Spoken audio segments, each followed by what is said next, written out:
Hello, powerful one. Welcome to this edition of Inner Growth with Osezua Elimihe. It's our festive season, our season of possibilities, our season of getting it right. In the last videos, we agreed that it's time to redirect our mind from where it was.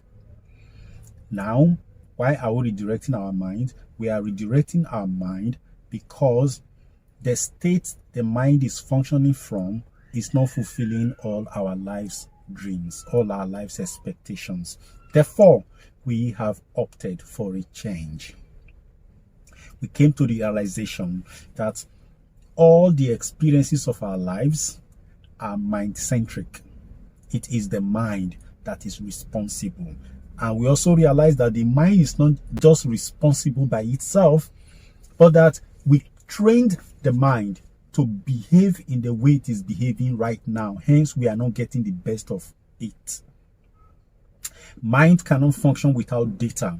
And we have recklessly, carelessly, non-consciously gathered data from our environment, from our families, from our hereditary, and we have loaded them into mind. And mind has been faithful in using those data to serve us. Hence, our life has not come out the way we wanted it to come.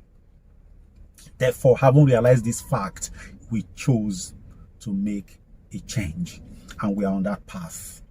Interesting. So today, I'm taking a step further for us to do something stronger.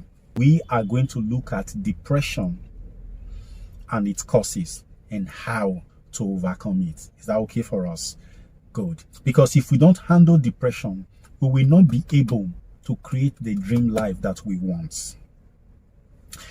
Well, I am Osezua Anthony Elimihe. You know me. I am in the game of helping you grow from inside out. That is the drill.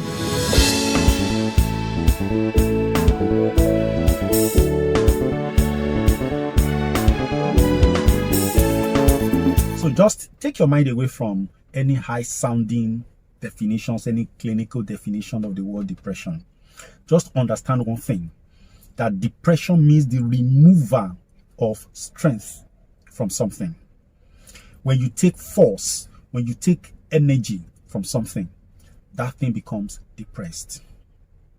If you had a balloon and you blew air into it, which is stamina, the thing becomes inflated, it becomes boisterous, it becomes expanded. Now, gradually you release the air, the thing sags. Have that mental picture when we're discussing depression right now. Now, where are we going to from here? That every human being is born a bundle of energy, an energy unit. That's what we are at birth. As we grow, experiences of life begin to tamper with our energy content. Mark you, we are inexhaustible as energy units because we are connected to the inexhaustible source, the universe. Because the power, the intelligence, the force that controls the entire universe, that creates, that maintains, that sustains life is in every one of us. We have that power in us, working through and in us. Now, depression happens because we have been cut off from that power. Our contact, our connection to that power has been severed by a belief system.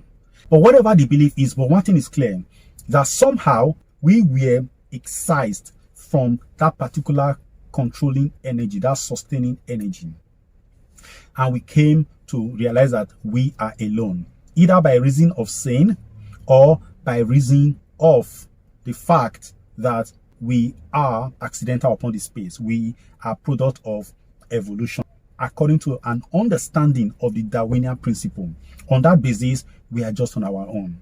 And then we were affected by the materialist philosophy that externalities affect our internalities. That is to say, our mentality is subject to external vagaries. You see, when science came to the conclusion that the environment signals the genes, we came to understand in a very erroneous manner that it is what happens in our environment that affects us. We concluded that we are products of our physical environment. So whatever is happening in our family affects us. Whatever is happening in our community affects us. Whatever is happening in our country, in our state, in our continent, whatever is happening to our race affects us. There's no doubt about that. Things affect us along those lines. But this is what we have also not been able to understand. That there are two types of environments. There is the physical, gross, material environment, which is what we see around us. Okay, we have the communal environment, which is a form of mentality that floats around the place. Then we have the private, individual environment, which is a product of how we interpret both the physical and the communal mental spaces. That again becomes our environment. I call that the supral environment or the meta environment. That is the environment that is higher than the other environments. That is the most powerful environment of all. That is the environment I have been imploring you in my videos to embrace. In other words, you need to reinterpret whatever is happening around you for your own good. That means to say that your joy is subject to how you interpret events that are happening around you. Now, let's go back to depression. When a human being's capacity for resistance becomes weakened, that human being's power is reduced. That human being gets to a point where they become reactive. Let me explain this a bit. You are engaged in a half marathon, and then you are just like 400 meters to the end of the race. By now, you are totally flat. You are just gathering your strength just to make it to the last. You are not even able to see properly. Then somebody runs past you, and somehow the person's shoulder hits you, and then you fall flat. What brought you down? The shoulder contact? The answer is no. You might think it's the shoulder contact. No, it is your loss of stamina. At some point in the early part of the race, could that have moved you in any way? The answer will be no. How come it moved you now? We go back to what Solomon says. He said, time and chance happens to all. Now listen very carefully. That quote is being made in relation to people who admit that the physical environment is the controller of their being. Now, in this context, when you started the race, you were boisterous, you were full of energy. But towards this end, energy has been reduced drastically, and then that little contact sent you tumbling. We are bundles of energy. Events that happen around us are also energy-centric events. They either buoy us up or they jerk us. As long as our energy level is little, we will keep being tossed here and there by the events around. When your energy level is full, there are so many things you can take. You can take punches, you can take pushes, you can take jostlings. But when your energy level is low, there's very little you can take. If you look at our society today, go and see how people drive on the road and see that the society itself is suffering from depression. Because a lot of us cannot take the pressures that is coming from life. That's what depression is all about. When a human being is unable to take the pressure from life, they create a personality that tries to respond. Some people are driving on the roads, and you see them blaring horns just anyhow, because they cannot take certain things that is supposed to be taken for granted. Their level of accommodation of things is very low. Why? Because everything becomes an attack. It becomes something that they must fight. What do you think is going on? There is a belief system that states that the environment controls me. There's a belief system that states that I feed from the environment. If the environment is good to me, then I am good. If the environment is bad to me, then I am bad. It's a belief system. I'll give you one clear example. You have a system that states that the human being is the sum total of their environmental experiences. Now, let me tell you one thing. This physical body can nearly be the sum total of the environmental experiences, but not me, not you as a person, because as persons, we are not physical. Therefore, the physical environment cannot be a dictator to our person. But when we physicalize our consciousness, that is to say, we reduce our consciousness to that level where we become subjected to the physical environment, then we begin to operate at that level. Our mind begins to function at that level that states that if people are not happy with us, we are not pleased. We want people to be happy with us. The actions of other people become the basis upon which we judge our realities. Whatever happens to us becomes a source of suffering. That is the origin of depression. A belief system that ties us to whatever happens around us. People suffer a crash in a vehicle. Injuries occur. Then some of them suffer what they call post-traumatic stress disorder. Some people were once financially capable, and then they suffer a major crash in life, and then they became poor. They are trying to start from the scratch again. Now, they also suffer another level of post-traumatic stress disorder that is coming not from physical injuries, but mental injury, and injury to their ego, and injury to their self-perception. Somebody believed that when they get married, life will be beautiful, life will be wonderful, okay? And then they got married. And after that, life comes to them naked. They realize that marriage is really not as good as it is. Faulty judgment. It is not the marriage that is the problem. It is the interpretation of marriage. It is the weight that was brought into marriage by these people. Escape weight. Marriage is not an escape from the reality of your failure to develop yourself, to build up your living stamina. If your stamina is not full, marriage cannot give you extra stamina. In fact, marriage itself will be an avenue in which you exercise what stamina you already have, thinking that more will come to you. But when you get there, find out that marriage does not give you that stamina. So you've expended your stamina without a buyback. The consequence is that you are depleted. But you soldier on. It's okay. When we have a baby, maybe that will help it. They go into that. They have a baby. It's beautiful. Lucky guys, you got a baby. Now, the problem now is that mom cannot sleep because she has to take care of the baby, and mom is saying to dad, could you please stay up late tonight, honey, so that I can at least sleep? I'm so tired. And the husband says, are you all right? You're asking me, a man, to be babysitting. Is that my role as a man? You see, interpretations are hitting interpretations. All kinds of negative perceptions of life are coming together right now. And then trouble starts. The child that is supposed to be a source of joy has now become a source of deepening anxiety. What then happens? Husband is no longer coming home. He's staying out with his friends and having fun out there. He tells his friends that his wife is becoming very unreasonable. Since she had a baby, she's all kinds of things. Trouble brewing in paradise.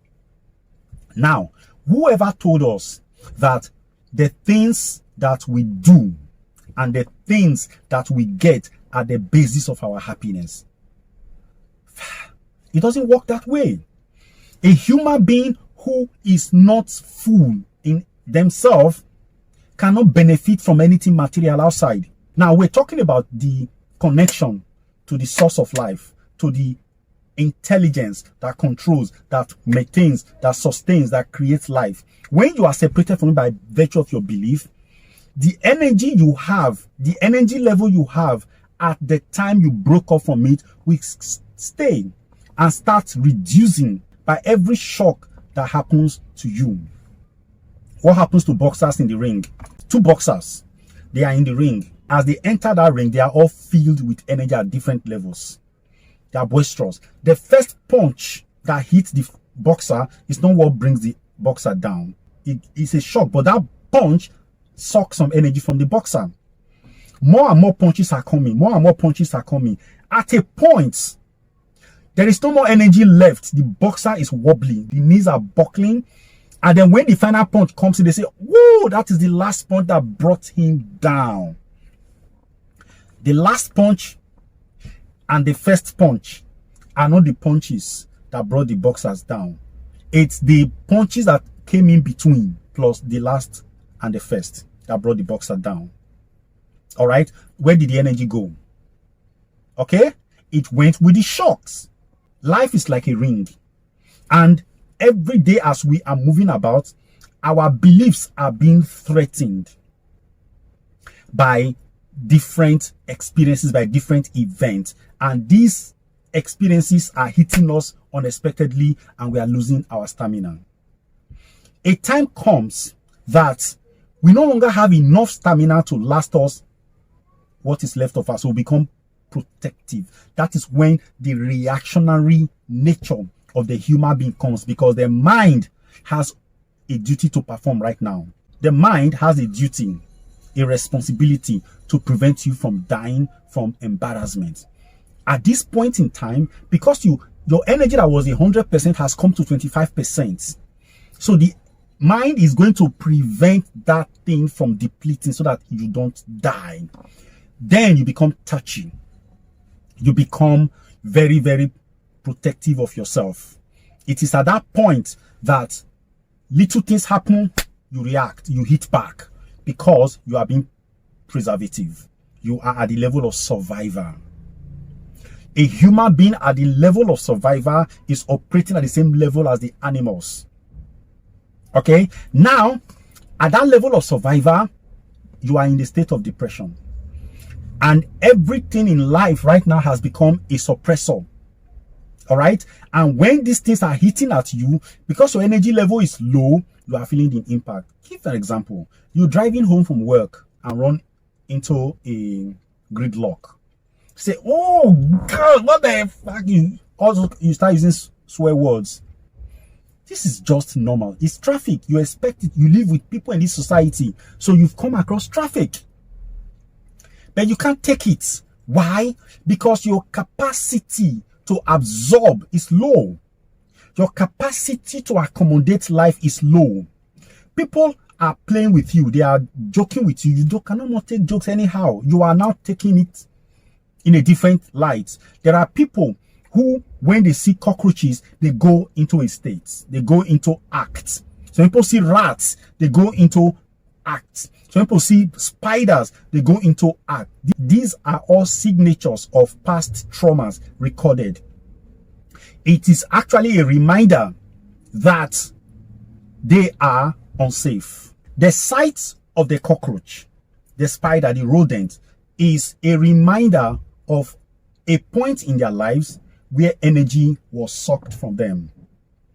Okay, sometimes they go there mentally and they begin to manifest the experiences that they had at that time. If you like, start talking to them and tell them relax. It's not something you are just wasting your time. The best thing for you to do is to take them away from that environment of that experience and go to somewhere safe. If you try to talk them, because at this moment the person has gone into a hypnotic state. He has gone to the past. It's not present with you that time. Logic will not work. The only thing that will work at that time is that save the person, play along. It's a drama that is going on. You must act along. This person has entered into character. Okay, so you must play it that way with that person to save the person. But after the event, you can then begin to talk to the person and see whether you can soften the blow. But that is what happens to people. They always remember where the rain beat them. When a grain of water hit their skin, they remember. It is called re-stimulation. Depression is not a thing of joke. It is a state of abject negativity. Now, there are levels, okay? When you begin to see yourself as a product of your environment, naturally, your environment begins to furnish your thought process. It begins to furnish your self-perception, how you see yourself, how you view yourself, and how you view other people. This, my friend, is the beginning of the downward spiraling, and it is not a good story. The human being is supposed to be firm, private, powerful, not tied to events around them. The events around you are just events. They are not life. They are events from life. Life is what you make of it. Life is your interpretation. The only way you can overcome depression is to reconnect yourself. There's no amount of therapy that can do it for you, because we are talking about energy level. There is a way a human being behaves when the energy is full, and there's a way the human being behaves when the energy is low. When we are talking about energy now, we are talking about the human vital force. If you want to appreciate what I'm talking about, get hungry. Be in a state of starvation, and not just starvation that is coming from when you are fasting because you know there is food but you don't want to. But I'm talking about starvation where there is no source of food in sight. All right? You find out that the state you will be in at that time is depression. All right? Because you are physically drained of energy, number one, and the hope that would have brought food mentally is also not there. So mentally and physically, you are drained. The way you respond to activities will never be proper. It will not be logical. You will not be able to. All right? And a person that is hungry begins to have bad thoughts. There's a saying in Benin that says, that is when somebody becomes too hungry, he starts thinking deep thoughts, strong thoughts. We're talking about negative thoughts. That is how life runs. When a human being is depleted of the life force, the person begins to misinterpret events around them. When I had an accident during my days in martial arts in Taekwondo, I went to camp, I got a blow to my mouth that tore my lower lip, and two of my teeth up here were slackened. And I was, as a result of that, not able to fight at the national championship in Surulere, Lagos here. Because my teeth were slackened, so slackened that I was given some powder that I would pour inside water to rinse, to gargle every now and then, just to prevent infection. Now, for the first time, I realized that life is very risky. You see, a fly coming towards me required me to be on alert. I had to defend my mouth from the fly, because I have this feeling that if the fly will perch on my mouth, those teeth will just drop. It was that bad.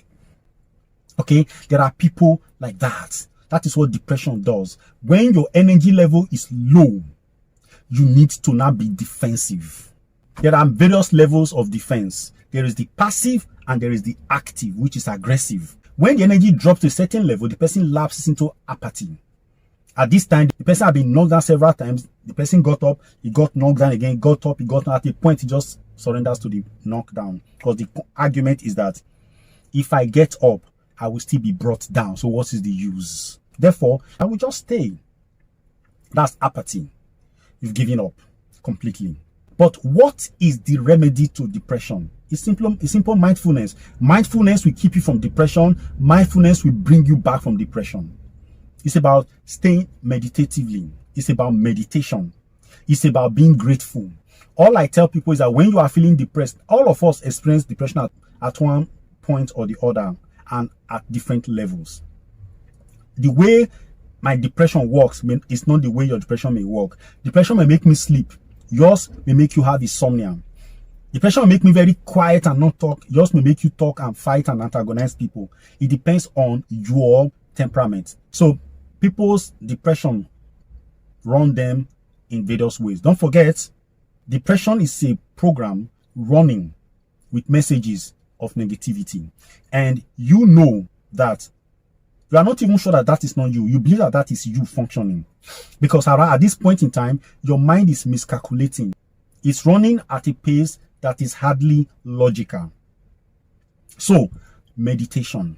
Depression simply means that you are focusing, you are locked on an event at the subconscious level of your being, and that event is a negative one. It's an injurious one. Therefore, you are manifesting the dramatic command in that program at that time. So, all you need to do when you are having that state is to pull back and begin to ask yourself a simple question. Is my life really that dry?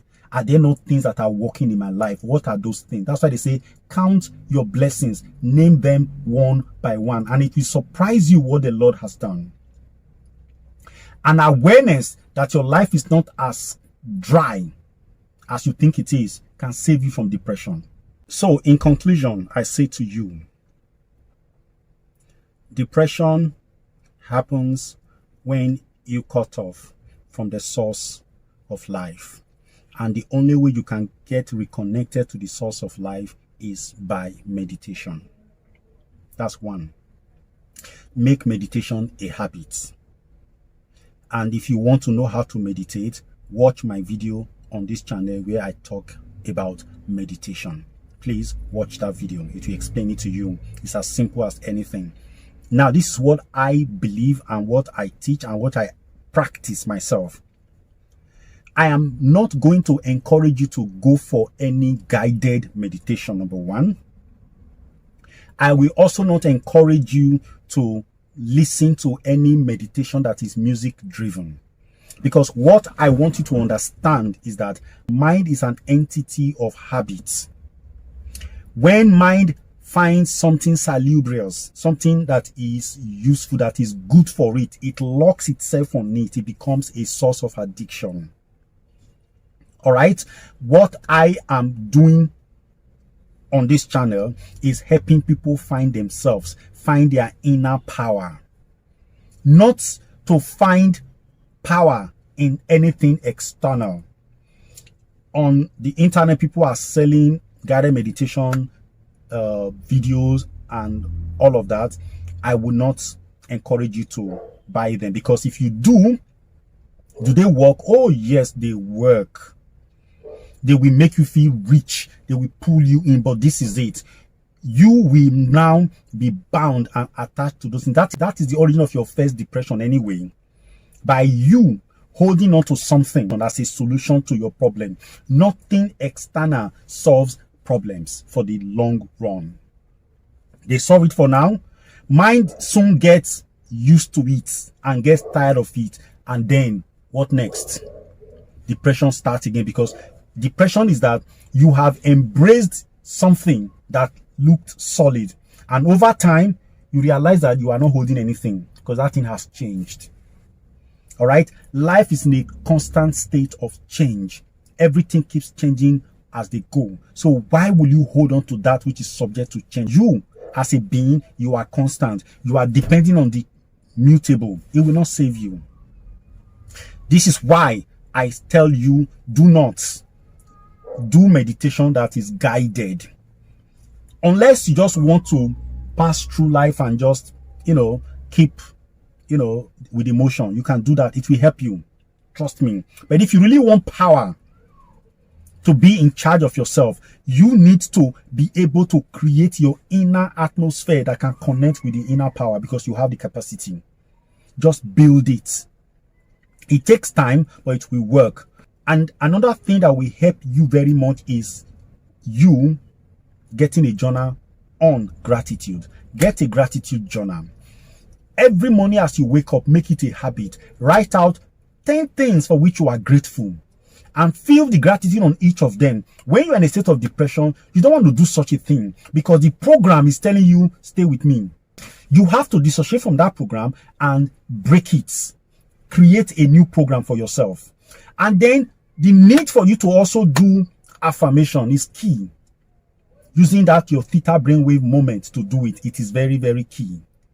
All right. So I will also advise you to watch my video again on sleep.